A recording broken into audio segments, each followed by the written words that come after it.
Benedict as they talk with our community's leaders, newsmakers, and people in the know. You'll hear about the hot topics that affect all our lives in Yavapai County. And now here's today's County-Wide.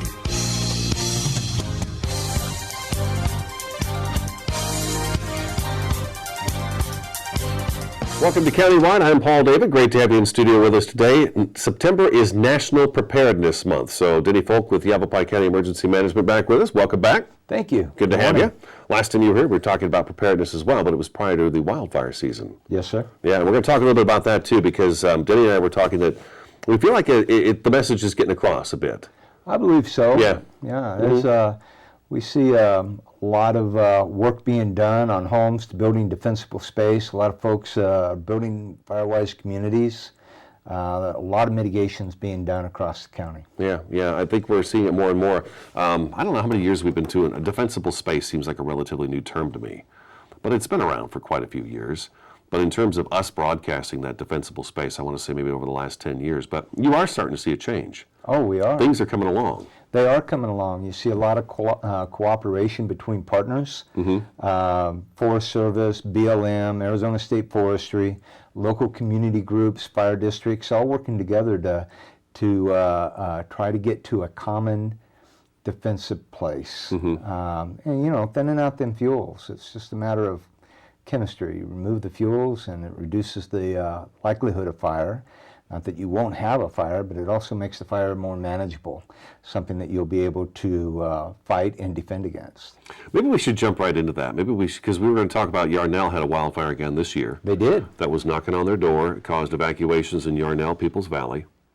And maybe we should start right there. Okay. Just to show that this preparation helped. Now, the first time a fire reached Yarnell, it was devastating. Absolutely 100% devastating. We lost 122 homes. 134 structures. We had hundreds of people displaced. It was a very, very devastating fire, and we lost our 19 firefighters. So that was a very, very it was a very large event. A big eye opener. Oh, amazing! Huge eye opener. Because I remember that fire when it started, the Yarnell Hill fire. It was just this. It's this little 6-acre fire. Right. But within just hours, as is so normal in Arizona, it just exploded and became something completely different. But now, a few years later, we've got another fire coming up on Yarnell, and it was a different story this time. The outcomes were totally different, and I think one of the hard things to do is to prove a negative, prove something did not happen. So when you do have two similar events, and you can do a comparative against the two, that does show some outcomes there that you can measure, and the measurement of those outcomes becomes very difficult. How do you measure a negative? So on the first fire, we had 7,000 acres burn up in one day, and then on this particular fire here, it was very similar. Started out on public lands, moved up to the top of Yarnell Hill. But the difference is that the fire department, fire district there in Yarnell, received some grants. One of them was the Community at Risk grant. And working with BLM, they were able to provide a fire break on the east side of town that extended from the south side all the way up to the north side. And that fire break they were able to defend from, set a backfire on, and actually steer the fire away from the community. It was exceptional firefighting and exceptional mitigation work that paid huge dividends. And the pictures you sent, or maybe it was YCSO, Dwight Devlin sent them, you could see that swath of land that had been cleared and dropped down. So when the fire did hit it, yes, they had already backburned it, and okay, wow, there you go. The fire's got no more fuel. So absolutely. I think that was kind of the turning point for me too, saying, okay, I think all this talk about defensible space is paying off. Absolutely. It's happening. And then we've seen fires in Oak Creek Canyon too, where we talked to Gary Johnson with Sonoma Fire, where he talks about how, well, there was the fire there, the slide fire, where Garland's had done that mitigation work around their property, and the fire hit that and it forced it up the hill, which, saved all the other homes and businesses up the canyon. It's critical. It's a critical piece right there. Yeah. That was a critical piece. Yeah. Defensible space has been around for a while. One of our very first Firewise community in the United States was in Yavapai County, the community of Timber Ridge. Okay. And so Yavapai County has been a stakeholder in building Firewise communities for a long time. 5 years ago, we had 16 Firewise communities.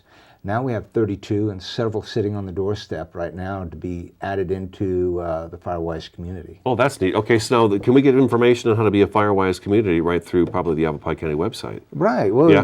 one of the easiest things to do is just contact us and we'll direct you. But firewise.org provides a lot of information on what it takes.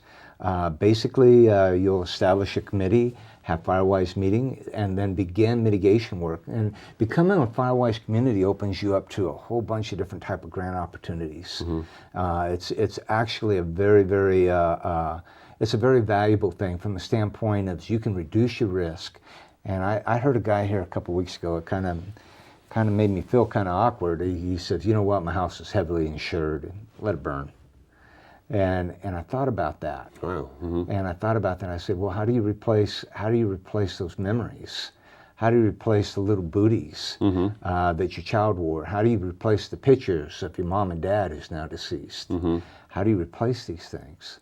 And so the material property, that's one thing that can be replaced, but you can't replace memories. Yeah. And that is where it becomes the most devastating, is when people lose their identity, they lose their life. Yeah. Okay. Let's move on. I just wanted to make sure we talked about that it's starting to pay off, and I hope the folks watch. And we'll do the same thing like next year. You'll be back here again next spring. We'll have Prescott National Forest in. I'm going to try to actually get those guys in this fall to kind of talk about the wildfire season and how it went this year. But we'll do it all again next year. Talk about defensible space and all that good stuff. Let's move on now. It's in typical of Arizona. Somebody flipped a switch. We went from summer to fall. The sky's got a darker blue. Temperature's a little bit cooler. They're going to heat up now between now and the weekend a little bit, but fall is definitely approaching.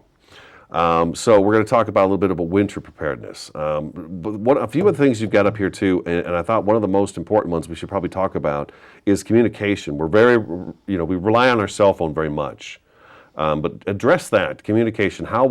It says, how will you communicate if the phones are out? If your cell phone doesn't work, what do we do? I think one of the best things to do is to have a standard protocol for your family. If you don't have wireless communication, you can try the landlines, and that is an option also. But a lot of people don't have landlines anymore. Landlines are becoming a thing of the past. Yeah, I agree. So one of the things we can do is, honey, if this occurs, or if we're in a position to where we can't get home, let's meet here, or Okay. let's have a designated meeting place. And that pre-planning goes a long ways, and that's the whole part and the whole piece of making a family plan. Okay. That if you can't do X, Y, or Z, then the outcome is that we meet here. Okay. School meeting place. I'm going through kind of down the list here with that Denny and Marcy had sent me. School's emergency meeting place. What's that all about? Well, it's like a lot of times we're busy doing our things throughout the day. So we're at work, or mom's shopping, or she's at work, and some emergency occurs at school or maybe in the region or the area that you live. One of the things that you can do is have a designated meeting place for the children as well as you, so that way you can consolidate your family and take whatever actions you need to take. Okay. All right. Well, that seems really simple. Just sit down with the family, pick a spot, and say, okay, if there's any reason why we can't make it back to this house, this is where you go, and this is where we're going to find each other, plain and simple. Absolutely. A lot of times it might be Fry's, it might be Safeway where you meet, it might be wherever. Right. But it needs to be convenient, it needs to be accessible. All right. Okay. All right. Let's take our first break. Denny Folk in studio today with Yavapai County Emergency Management. Yavapai County's website is yavapai.us. Click on the Public Works tab. That's where you're going to find emergency management. And countywide, we'll be back in just a couple minutes.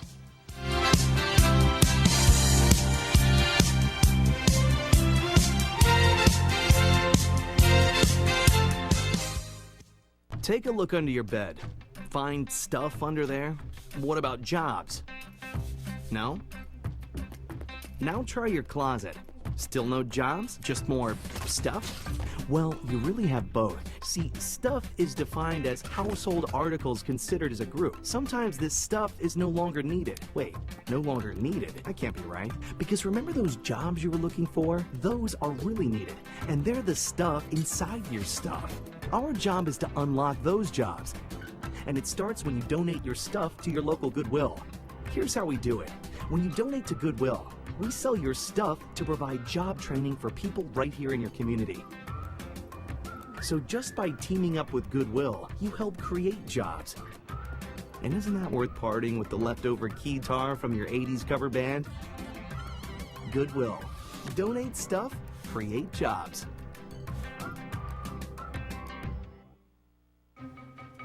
Me and my boy Matt had it good. He had catnip that was off the hook.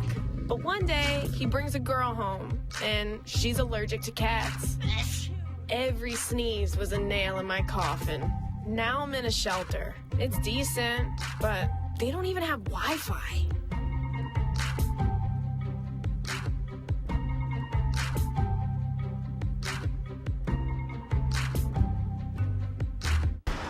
Look at you. You're at the top of your game. You're unstoppable. Nothing can throw you off track. Wait, is that your car? Uh-oh. Yeah, I saw that coming. That will throw you off track. You're looking at around 10 grand in fines, legal fees, and increased insurance rates. Let's try this again. Smart move. Because buzz driving is drunk driving.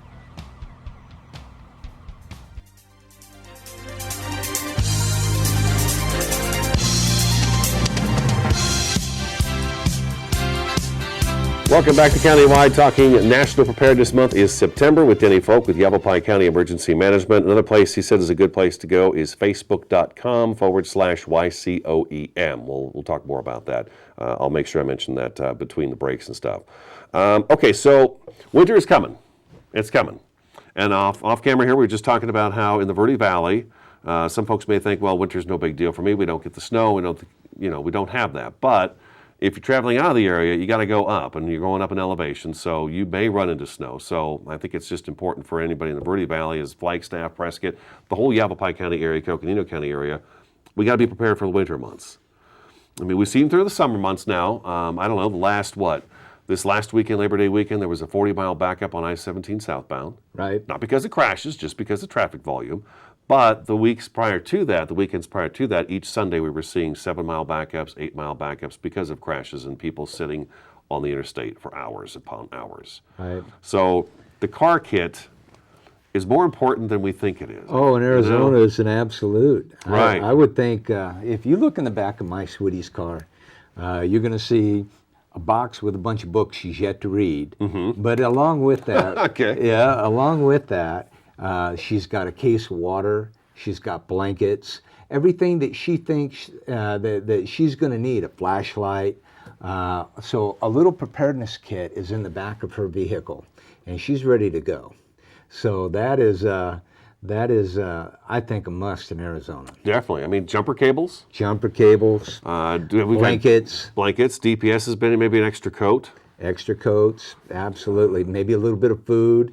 DPS was in here, and they brought up a good one. G.R. Monero was talking about how he says, you don't think about that, but, in the summer months especially, even in the cold months, getting down to your knees next to a tire on the asphalt, if it's summer, it's burning hot. Right. So you want gloves so you can grab that tire that's super hot on that asphalt. You want something to protect your knees as well because you're down there working on it. In the wintertime, it's just the opposite. It's freezing cold. So you're going to want something wet. Or wet, right? So you're going to want something to put your knees on, and then you want gloves so you can keep your hands relatively warm. A little mat, something like that. Yeah. Protect your knees. So that was a good one, I thought, too. Maybe some chains. Absolutely. I think travel in northern Arizona, you should have chains readily available because the conditions can change rather quickly. And if we haven't learned that lesson by now, I don't know what it's going to take because you just see it so often where it's a beautiful blue sunny day and 30 minutes later, you've got this torrential downpour coming on. Well, you and I were talking about that one trip I was on, and I've seen 4 seasons in one afternoon. Right, yeah. And when you're dealing with the elevation, the weather does change like that very, very quickly. Be prepared for it. I think one of the things that is very, very important is have a sense of awareness as to what the weather is. Check the weather.gov, get a good forecast, especially if you're going to be traveling. Understand what you're going to be looking at. And information is so readily available anymore. Absolutely. But I found myself caught in that last year too, coming back from California from a vacation, and all of a sudden, it's sunny and 75 when I'm leaving, but I'm hitting Williams, and now it's 30, 28 degrees and snow coming down, and there's DPS everywhere with trucks and cars sliding out the road. And what am I? T-shirt, shorts, and flip-flops. I'm thinking, Yep. I better slow down because I do not want to get stuck in something like this. It's a long walk from Williams to Flagstaff. Right. What about kids? Okay, so adults can probably handle some of the situations if you're stuck in traffic or you break down or you slide off the side of the road. But what about kids in the car? There's probably certain things we should think about when we have our kids in the car. Things that occupy their time would probably be very, very comforting for you. Games, something that they can do to occupy their mind. Some people like books, some people like word games. A couple of those little word search books could go a long ways to kind of passing that time away. Coloring books. Coloring books. Skip a couple of coloring books in the car too. Pets. Sometimes we have our pets in the car. What should we have there? Well, usually they're sitting in the passenger seat. They are, yeah. They are sitting in the passenger seat. They do quite well too. Yeah. So maybe some pet supplies as well. If you got the water, you got water then. We have water. You should have water, but I think a good thought-out kit should be a part of your family plan for your cars. Chains, shovel, like a little folding shovel that they have. The shovel's a good idea. Right. A little folding shovel, a tow chain, maybe some straps, maybe some rope. There's some different things that you can do to kind of make sure, especially if you have a vehicle that's off-roading. So, the type of things, come-alongs, different things that you may need should you get stuck and have to do a self-recovery. So think it through, make a good list, and make sure that you have that piece covered. Something I've noticed too over the last few years during the winter months when we have storms and stuff going on, DPS especially, and even ADOT will put it out, that if you don't have to be on the roads, don't be on the roads. And I think that discretion is the better part of common sense. Yeah. Sometimes you just shouldn't be out there. Sometimes it's better to stay at home, wait it out. I mean, is that whatever you're going to the store for really that important? Let's talk about that real quick too, since we got a couple minutes before the break. What if I do get snowed in? What if there's, for some reason, I'm stuck for a period of time? What I find is for the residents of Yavapai County, that's typically not that big of a deal because they're used to it. They've been there, they've done that, and it happens. Where we run into our greatest challenges is when we have folks from outside of Yavapai County come here to visit, and they're not prepared because they're not aware of what they need to be prepared. And so we've run into that instance on several occasions, and sometimes we have areas where people live that it might be 10, 15 miles back into the mountains, and those are the last areas cleared. And so they can be there for a while. Right. And power outage in a winter storm is pretty common. So you need to be thinking about what you're going to do and how you're going to do it. So without power, how am I going to have water? How am I going to be okay? And make sure that you stock up. I think a lot of times for us here, we think about that. We see a big storm coming. We have the anticipation. We'll get the extra bread, the extra milk, the extra things that we need to stock up for a few days so we don't have to leave the home, right? But make sure that you are prepared for that and have enough wood. If you have a wood-burning stove or if you have a fire, have it close to the house where you can acquire it quickly.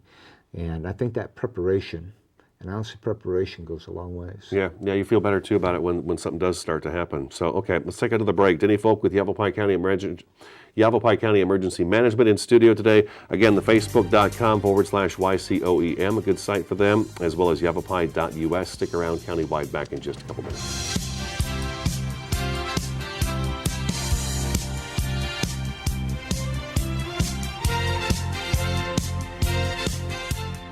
Take a look under your bed. Find stuff under there? What about jobs? No? Now try your closet. Still no jobs? Just more stuff? Well, you really have both. See, stuff is defined as household articles considered as a group. Sometimes this stuff is no longer needed. Wait, no longer needed? That can't be right. Because remember those jobs you were looking for? Those are really needed. And they're the stuff inside your stuff. Our job is to unlock those jobs. And it starts when you donate your stuff to your local Goodwill. Here's how we do it. When you donate to Goodwill, we sell your stuff to provide job training for people right here in your community. So just by teaming up with Goodwill, you help create jobs. And isn't that worth parting with the leftover keytar from your 80s cover band? Goodwill. Donate stuff, create jobs.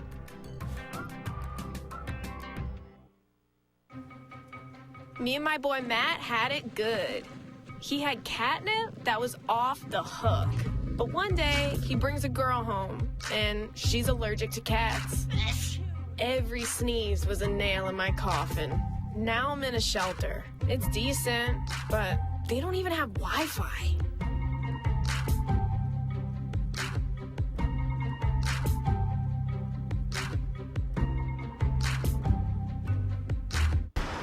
Look at you. You're at the top of your game. You're unstoppable. Nothing can throw you off track. Wait, is that your car? Uh-oh. Yeah, I saw that coming. That will throw you off track. You're looking at around 10 grand in fines, legal fees, and increased insurance rates. Let's try this again. Smart move. Because buzz driving is drunk driving.